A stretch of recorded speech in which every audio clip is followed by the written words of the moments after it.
Okay. I was under the impression I probably didn't have to introduce Amie because she's one of us. She's worked in the schools, she's worked at the library, she's written a book, and she's talking to us about her book about William Bratton. Thank you.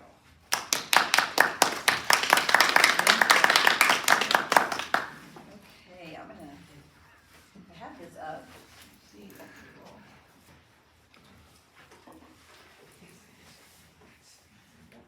Come back up again. She's done with it. There it goes. Okay, well, I'm super excited to talk to you tonight about my journey writing my book. My program is called Chasing William Bratton, and I'm kind of going to be skipping around. I'm not going to be talking in a chronological timeline. Pretty much I'm talking to you about how I traveled to 6 states and another country to write the book, and it took me over 10 years. So to get to all those places to get the writing done. So up here you can see William Bratton was born in Virginia in July of 1778, and then he made his way to Kentucky about the age of 10. And so besides Crawfordsville, and specifically the public library being the first place that I came to research, because there's a Bratton archive in the archives, I went to this building in the top left corner. It's called the Kentucky Department of Archives and History, KDOH for short. So if you need to do any Kentucky genealogy, that might be your first stopping place. It's where all those wonderful brown aged papers are, primary documents, and they've got tons. And I kept going there because I kept thinking I had found everything, and I'd go again and I'd find a whole bunch more, and I'd find a whole bunch more, and I finally had to cut myself off at 5 trips. I'm pretty sure I got everything, but yeah, I don't know. The middle building is the Kentucky Historical Society, and both of these buildings are in Frankfort. And it's a wonderful building. They have a lot of nice primary documents as well. I did not find anything specific to William Bratton as far as a primary document, but I found other primary documents that helped me tell Bratton's story, specifically the 5th chapter when he's working as a boatman on the river. I found another account from the same time period, so even though it wasn't William writing it, we can kind of see what William saw through this other fellow's eyes. And then the building at the bottom is the archives at the University of Louisville in Lexington, and they have some really nice things as well. Although since I went there, a lot of that has been digitized and is available on Ancestry. And they have a lot of microfiche. So this is a map. It is not north to west. If you look at the compass rose, you can't really read it here, but it's cockeyed. But Frankfort became the capital of Kentucky in 1795, and William Bratton and his family lived in a neighborhood south of Frankfort. They were kind of in a place where it was one county, and then was another county, then it was finally another county, all because they were moving. They didn't move, but the county lines were moving. So it was pretty cool to see what neighborhood he lived in. And we first see William Bratton on a primary document in 1803 on a tax list for Franklin County, where Frankfort is located. And so he is living with a sister and her husband at that time. I was super excited to find Anne. It's his oldest sister. She wasn't in anything I'd ever found on the family, and I stumbled on her. It's pretty much because she didn't have any children, and she kind of disappeared into time. And so she didn't have any children, where her story was being relayed down the line. And so I found her marriage record, and then after William comes back from the expedition, and sadly she and her husband both die within a year of each other, and he's administrating the estate. Never found the actual estate documents, but found where he applied to be the administrator.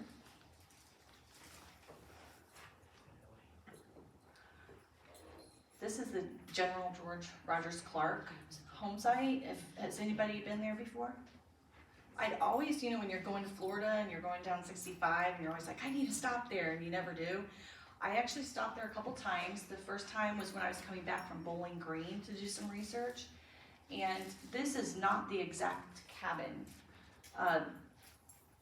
General George Rogers Clark cabin, he built it in 1803. So when the expedition was when the guys were getting ready for the expedition, they were staying on this side of the river here at the cabin site, and it was only a year old. It was brand new. Well, actually not even a year old, because they were there in October of 1803. So the original cabin was in disrepair and was taken off the site in 1854, and they pulled this cabin on here, and it's circa 1830s.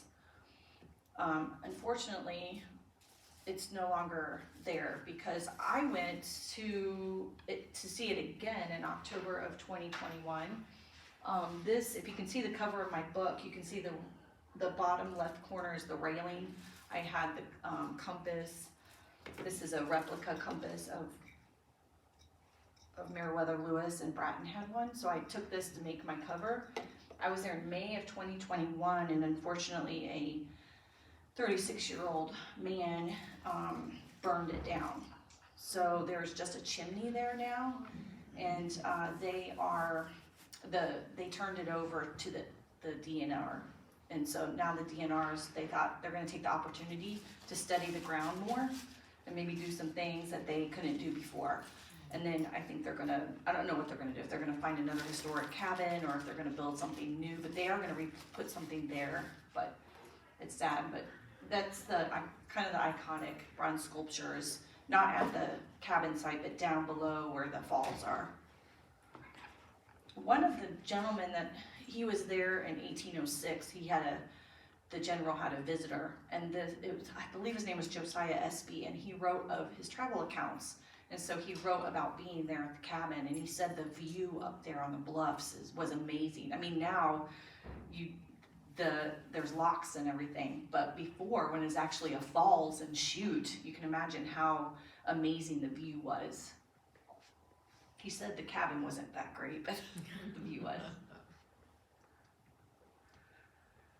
So I visited St. Charles, Missouri. This was a location on the river that the expedition reached St. Charles 2 days after they left the mouth of the Wood River. And I went there as a chaperone to a group of high school students from North. They were doing a leadership academy program that my husband was working there, and he asked if I wanted to tag along, and I was like, oh, absolutely. And this is one of the places where we took the kids. And so there was, at the time the expedition was there was 450 people there, 100 buildings, and some of the guys on the expedition went to Mass before they headed back, resumed their journey. So this is Travelers Rest in Montana. I was fortunate enough to go on a teacher institute there from the Gilder Lehrman History Institute in New York City, and they were partnering up with the Lewis and Clark Trust. And so Jim from there, he emailed me and said, Amie, apply for this. I had never applied. I usually do the NEH, which is the National Endowment of Humanities.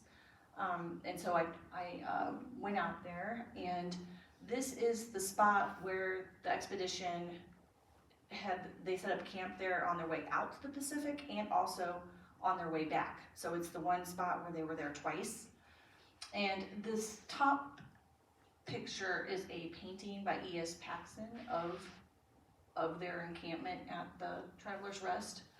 But I have to get my notes out for this, because when I was out there, most of it was a classroom setting, but on the Wednesday of that week, they took us out here to Travelers Rest, and it's operated by the government, the national parks. And before modern technology, they were actually off a mile on the actual site. So it was really interesting to hear about the whole process of fixing where it was.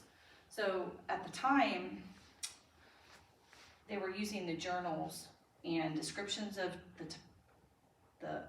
features of the land and astronomical observations and campsite directions and detailed maps that mostly were compiled by Meriwether Lewis and William Clark, and the journals that they had left behind.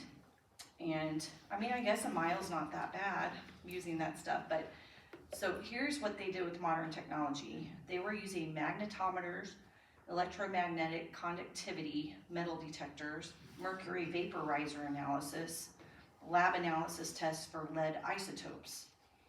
And so they were saying that each isotope is like a fingerprint for the area where it was produced according to its elemental makeup. So, what does that mean? The guys were taking some of these Rush's pills from Dr. Benjamin Rush. They were mercury. And so, Baron von Steuben down here, this is his map up there. He came over to help us with the Revolutionary War. When he came over here, our troops were in a mess. They needed some discipline, they needed some structure. So he came up with a manual on how you should be conducting your troops. In 1804 and 1805, they were still using his manual.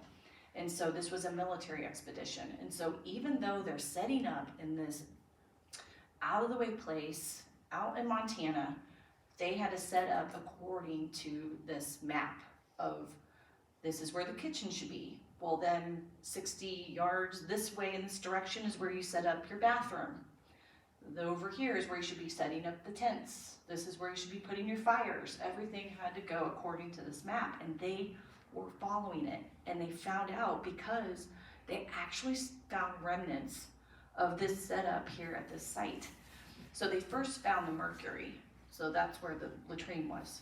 And so from there, they found out using the map where the fires were, and they actually found spillover of lead where they were making bullets and other things. And so I was geeking out taking this tour. If you can make it out there, they've got different things set up as you're walking, and then they've got artifacts inside the building there. But it was very cool. Another trip I made was to Monroe, Michigan. And I was having problems writing the 6th chapter, which was when William was in the War of 1812. And while he was in service, he was up at Frenchtown, which is now named Monroe. It used to be Frenchtown in 1812. And I just could not, I was reading all these things on the battle and on the massacre, the River Raisin Massacre, and I just couldn't grasp it until I went up there and I'm standing on the battle site. And it's also owned by the government, and the ranger was taking me through what happened, and it just kind of clicked in place of, oh, I so get it. It's amazing how powerful it is to be standing where history occurred. And so what happened was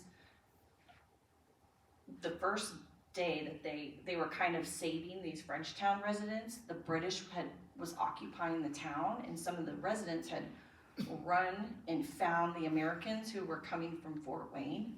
And so part of the troops, American troops, came to rescue them, and then the rest of the army was following them. Well, that group of soldiers, which William Bratton was in, rousted the British out of there, and they were celebrating. And the rest of the troops came, and they're setting up for the night. And the British Army, the rest of the British Army was only 18 miles away. And everybody was saying, no, they can't make it in time. They're not going to get here.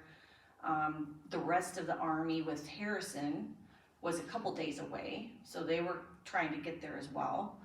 And what happened is that the next day, the British did get there and surprised the troops, the American troops, and there was another battle, the second part of the battle, and we lost. And what was so heartbreaking about it is that 500 men thereabouts were able-bodied enough to be marched away as prisoners.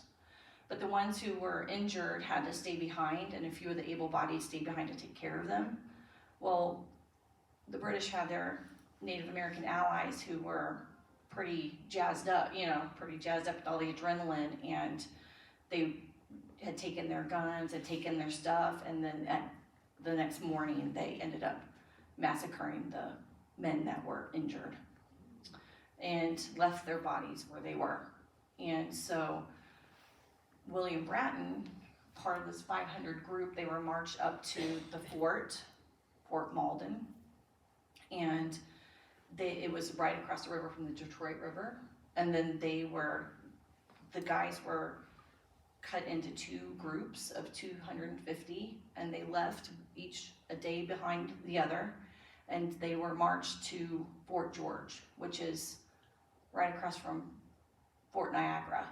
So if you can imagine being walked in frigid winter from Michigan to New York, and lots of times the snow was up to their knees, and they were marched about 20 miles a day and not given much food. A lot of the guys got frostbitten and they were starving.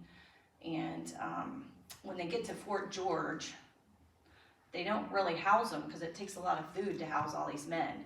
So they do what's called a parole. And they have all these questions that they're asking the men, and they're jotting it down on a form. I'll get back to the form in just a minute. So they get to Fort George, and let's see. So Fort George is this one in the bottom right corner. And then there's a river. You can see that the Niagara River is coming from Lake Ontario. So then Fort Niagara is right across the river. So this whole time, this whole war, they keep fighting each other in such close proximity. And so you can see this view on the left up the river where you can see both forts. It's crazy. They can shoot cannons at each other if they want to. So this is the form I was talking about. They have these general entry books, and they have them for each location. And so I couldn't remember all this stuff on the top of my head, so I'll read you what they were asking the soldiers. And when I found out about this parole record, I was like, oh, this is my holy grail. I gotta go find this holy grail, because it gives a physical description, and we don't really have a good physical description of William Bratton. Column 7 asks the prisoner's name. Column 8 is the prisoner's rank. Column 7 was their place of birth. Column 12 was their age. Column 13 was their height. Column 14 was their body type. Were they heavy, slender, thin, stout? Column 15 was their complexion and shape of face. Column 16 was their hair color. Column 17 was their eye color. And column 18 was any marks or wounds. So I wanted to find this so bad. And I'd actually ordered the microfiche at IUPUI like early in my research. And then I was lucky enough to receive a Lilly grant. And this was part of my Lilly grant, was to go up into Canada and go to Ottawa to the Canada archives and see if I could find this in person. Because I just thought maybe I missed it when I was looking at IUPUI. And so I went up there and I'm asking, and I get more microfiche, and I'm looking through it, and I'm like, yeah, this all looks familiar. And I'm like, oh, I'm not finding it. And I'm sad I'm not finding a whole lot of river raisin. I mean, I don't think I could miss 500 entries thereabouts. So I was talking to the archivist, and he's like, what? I'm like, oh, great. I'm thinking I'm in the rabbit hole, and nobody else is in the rabbit hole, you know. So I ended up emailing a couple historians. I got their names at Fort George, because the fort is gone, but there's a replica, so you can go see what it looks like. And basically, William Bratton was paroled from Fort George in March of 1813. Well, the Americans came over and set fire to the fort 2 months later in May. So I'm pretty sure the books went up in flames. Either that, or they're in somebody's attic somewhere. They're still finding stuff. Like in early 2000s, they found a bunch of Lewis and Clark letters in somebody's attic in Louisville. So we're still making discoveries, but a lot of the historians agree that the books probably went up in flames.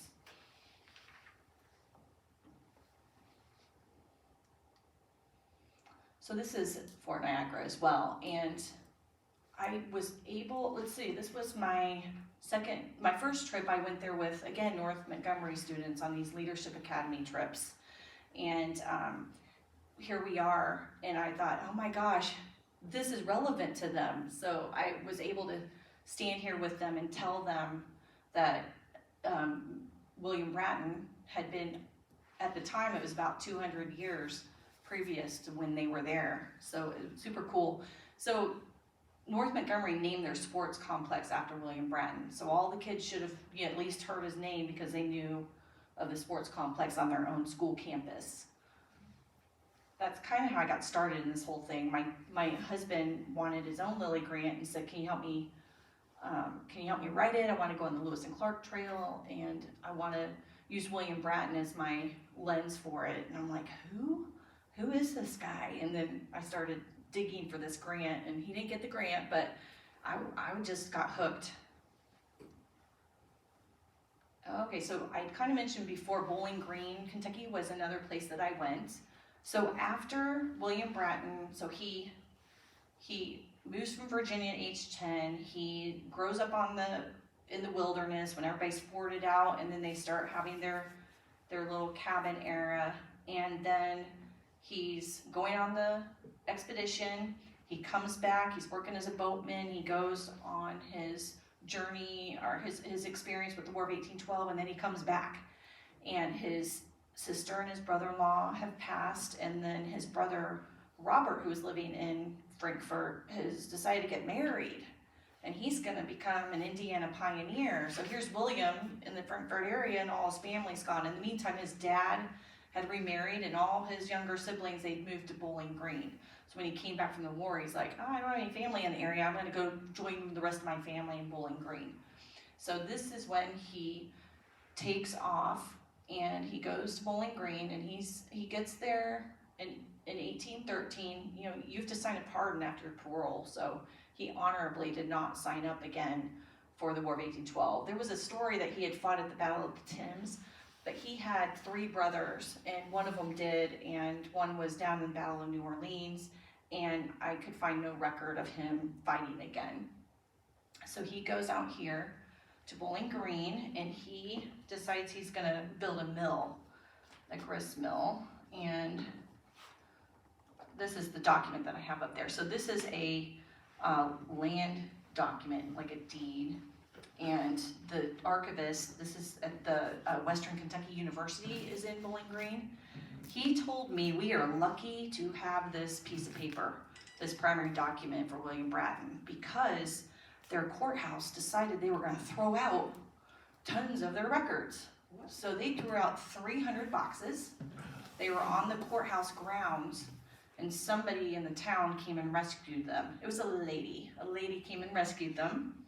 And so I don't know how long she housed them, but they made their way into the Western Kentucky University Special Archives.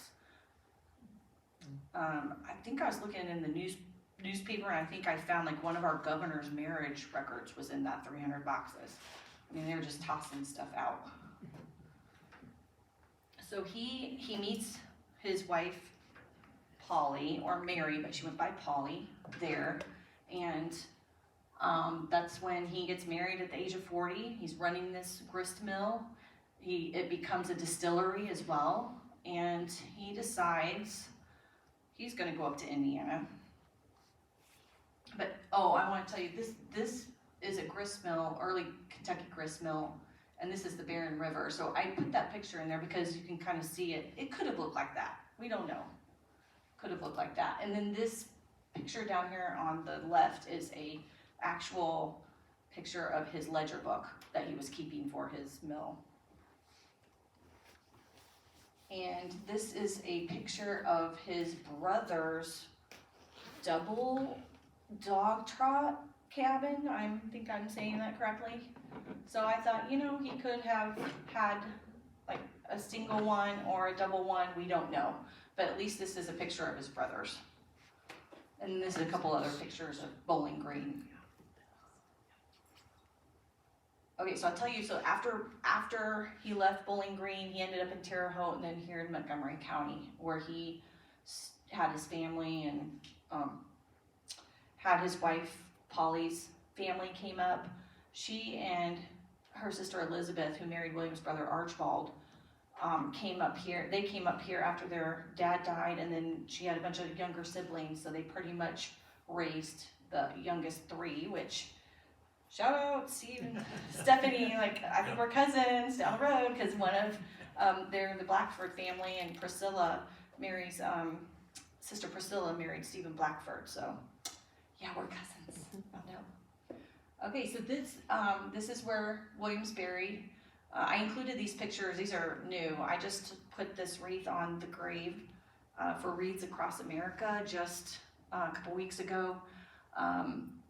Last year at this time there was no tombstone there because it was out for repairs, because 2 years ago the drunk driver hit it. I don't know if you guys have ever been out there, but it's so crazy to me how the 25 T's in to the, what is it, 136? 136. And they keep going. I don't know, and there's a ravine. This guy almost went down the ravine. I don't know how he didn't do more damage than what he did, but this time he took out Mary's or Polly's. He took out their daughters and part of his son George's. So they're still supposed to be putting those up, but they did get Williams put back up here. And they did this, you can't really tell. They put this concrete base in, but the square above it, it looks like granite. It was a different material. And Mary's plaque, you can see, is gone. I think they're supposed to replace that as well, but at least I took a picture of what they have so far. So at least it's out there. And I'm coming to after hours. We're working on, I'm working on putting a new map together, because the township trustee, when they're running over these tombstones, they don't know who was there. And so they were asking me, and so I was like, oh, I could tell you, like the Brattons, I had just taken pictures there that summer. So I had pictures of who was in what place. But for the rest of them, I'm like, I have some good guesses. So I've been spending the last 2 summers actually walking it and putting names, and then actually like accessing Find a Grave while I'm out there and getting the GPS unit. So in the future, we'll know exactly who was there according to the information I've gathered in the last couple of summers. And then I've been finding people in there that isn't in the list from the 40s. So I thought I'd type up a new list, and gonna donate one to the township trustee and one to the public library. So that's kind of a project I'm working on. So I'm coming to after hours this month to kind of keep working on that. Okay, that's the end. Any questions? The stone was knocked down the night before I was there in the early afternoon listing historical markers.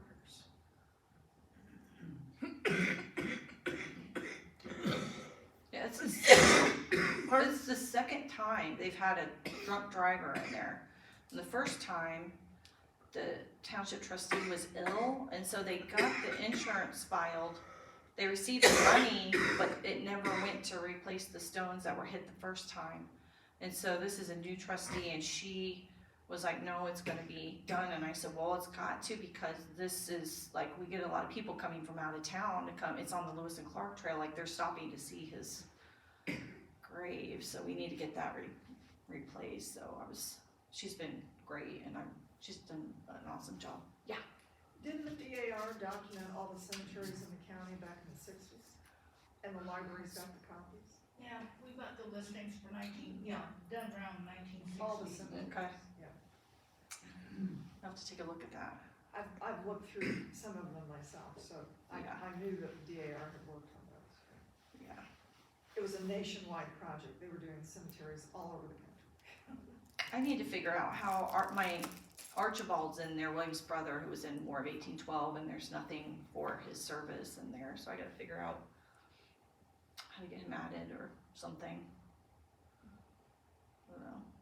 Yeah, that is one thing different with the DAR listing upstairs for cemeteries, because the DAR went stone by stone. Oh, okay, yeah, That so maybe I doesn't mean can, they got all the names on each side of the stone, but they went, yeah, maybe I can Like compare roads. them. Well, if I don't have to do it, I'll be tickled, cause I'll take that off my plate.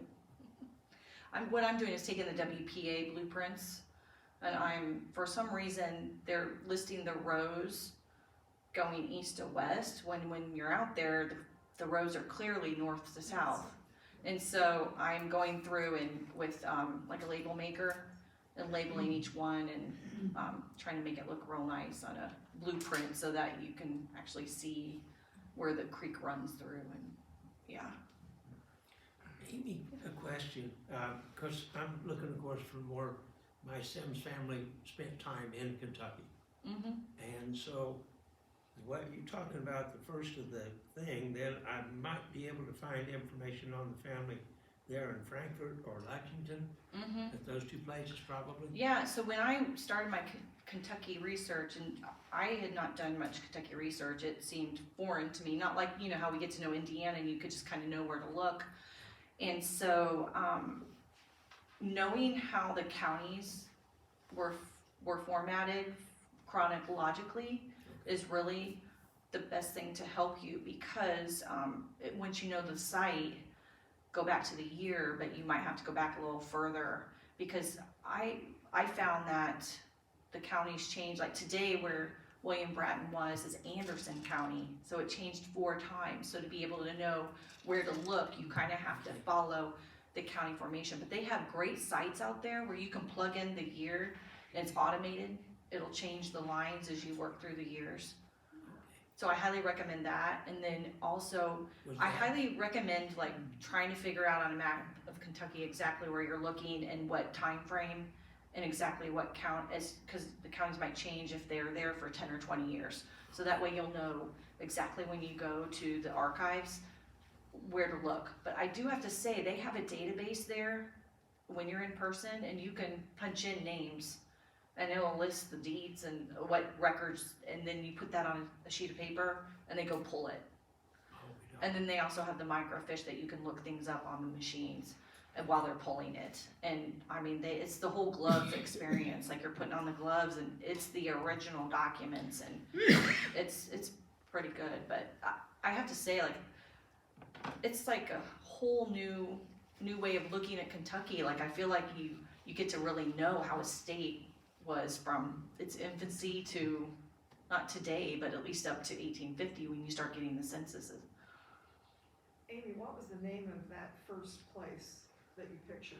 KDOT or something? Yeah, it's KDOT. It's Kentucky Department of Archives and History, and it's outside of Frankfort. At Frankfort, when I was in Madison, Frankfort was about a 45-minute drive from Madison, Indiana, mostly because it winds.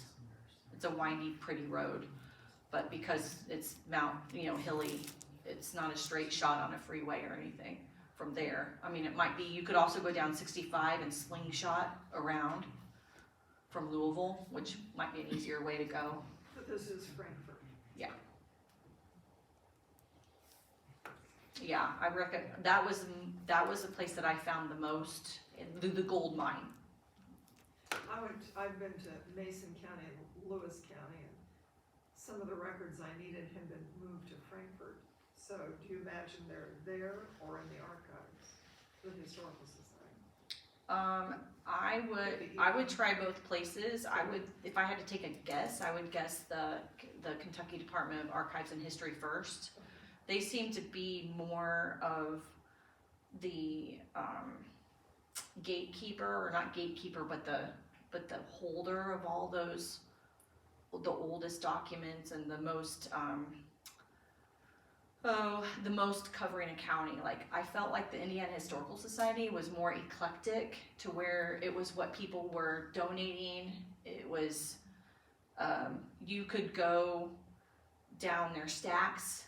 It was more of a library, I guess I should say, instead of maybe more of archives, which I know, like, we are a library and archives, but it was just like when you get into the archives, it's like you can't take a backpack in, and you can only have a pencil and a notebook, like where you have to go ahead of time. You need to call ahead of time and get the rules of it, because everybody's different. Some of them let you I took my phone, they let me take pictures on my phone. So lots of places, they don't let you even do that. So, whereas the Indiana Historical Society was more laid back, and but it was fun to look through all their stuff that they had. Did they make copies of stuff for you? Yeah, yep, you can make copies and then, I mean, you might pay 10 cents or a quarter a copy. Since COVID, it might be 50 cents, I don't know. Yeah, they're really good. If you call ahead of time, they know you're coming, and they were really nice and accommodating, so. Highly recommend going there if you have Kentucky genealogy to do. A lot of that too, Terry, you might check, I mean, handling the primary documents are amazing, but remember I was talking about how Family Search has gotten everything digitized, and then now you can search by images? Well, some of that stuff that I was finding there has now been digitized, so if you're finding it hard to get out of state, I highly recommend going to the Family Search site and going where it says search by images instead of records. Because sometimes I was doing it by records and I wasn't finding anything, but because they don't have it indexed, so I was going by images, and basically what they did was they went in and they started taking pictures of all the books, the deed books, and a lot of those had indexes at the beginning, so even though it's not indexed, the book itself had an index. So it's just a quick looking up the letter you're looking for the last name. Any other questions? No? I have one more slide if you want to see it.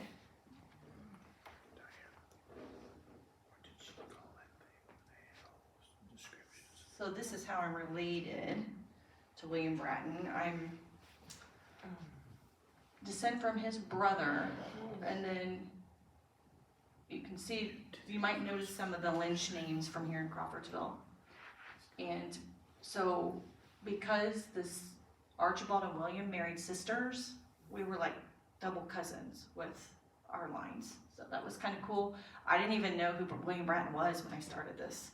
And then a couple of, you know how you pick up your genealogy and you're like, oh, I'm just gonna work on this line or that line. I was working on some of my maternal lines into my maiden name of Kunkel. And they didn't have the Indiana marriages digitized at the time. And then, you know, you have to keep checking the internet to see what they add. And they'd gotten the Indiana marriages on there, and I found a couple of generations back, one of the women was Hedda Bratton, and I'm like, what? And I'm like, who's Hedda? And so I found out that she died young. She only had 3 girls. And so Claude is my great-grandfather, so Hedda was his great-grandmother. It's wild how these great-grandparents link us to the past. And then, and then found out, so this whole writing project kind of turned into genealogy, and I had no idea. And it was really weird to wrap my head around that about 6 months in, so I went from scholar to, family member. Who knew? Then you get hooked. Oh yeah, you get hooked. Yeah. Can you tell people about your book and how to obtain a copy? Oh yeah, so this is what my book looks like. I ended up learning Amazon KDP to get this thing out. I tried to get IUPUI or the IU Press down in Bloomington or the University of Louisville, and they didn't want it. And I was like, oh, are you kidding me? It's a Lewis and Clark biography. How often do new biographies come out? So I learned it myself. Basically, it's all about formatting for like gutters and stuff for the inside where they bound it. You have to get your words over so they don't run into the middle. So basically this is what it is, and it's available at the Carnegie, and I have some, so if you're interested. It ended up being about 300 pages, and I indexed it myself. And I wrote it the way I like to read nonfiction, which is I'm like, what is this record and where is it located? And I hate flipping to the back to constantly look while I'm reading nonfiction, so mine does have it at the bottom of the page, because I just like that. So yeah. How much I like is it, it's an interesting read. Oh, thank you. It's $14.99. It is available in hardcover on Amazon and also as a Kindle book. And I'm currently working on getting it on like Walmart.com and Barnes & Noble. I just, I don't know if you know, I moved right after my book signing. We listed our house. I spent the summer purging and having a sale and packing. And then in August we found a place, And now I've been unpacking. So it's been, 2022 has been crazy and I'm still unpacking, so. We moved to Carmel and I moved into not even 1,200 square feet, so. Yeah, hard job. I was telling Steve earlier, I either had to get rid of my books or I had to be real creative. So my room now has a library theme. That's where they ended up. Yeah, okay. Thank you for having me.